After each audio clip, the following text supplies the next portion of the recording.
A cruise ship off the coast of Cape Verde was stranded in early May and passengers aboard were suspected of being infected with a deadly strain of Hantavirus, which kills about 1 in 3 of its victims. An international biomedical research center in Senegal was one laboratory that answered the call for help. Let's look at the package. This biomedical research center in Senegal is one of the labs that helped crack the hantavirus outbreak.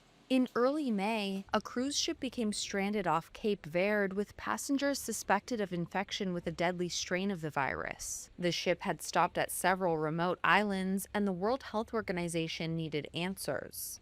A plane with specimens collected from the suspected cases on board landed in Senegal on May 5th. At the Institut Pasteur de Dakar, scientists worked through the night. Within 24 hours, they had produced a partial genome showing the illness affecting the passengers, the Andes strain of hantavirus.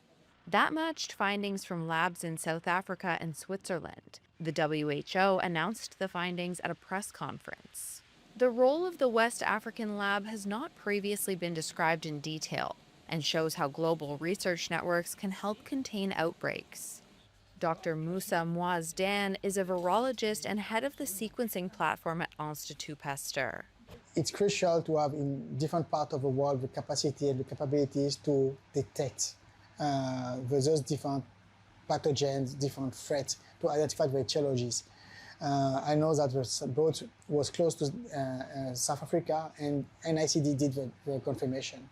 It was close to Cape Verde, and the samples were shipped to Dakar, IPD in Senegal, Institut Pasteur de Dakar in Senegal, and we will also be able to make the confirmation, the diagnostic, and the genomic characterization.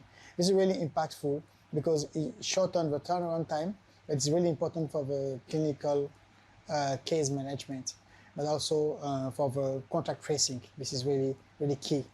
A few days after the initial tests, laboratories worldwide compared sequences to identify mutations that could affect how the virus behaves. How quickly it could spread was a critical question.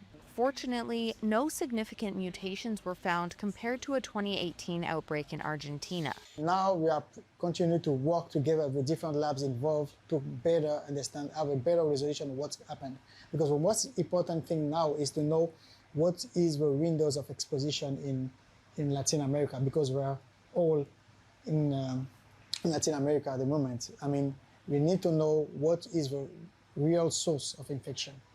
And this is what is done with collaborators in Chile and Argentina, alongside people from Netherlands, from Switzerland, and from South Africa, among others. Questions remain, including where and when the first infections occurred. Those answers will be key to preventing further spread beyond endemic areas. The hantavirus outbreak has highlighted the role of global laboratory networks, many of which, including the Institut Pasteur, have recently lost funding for pandemic prevention.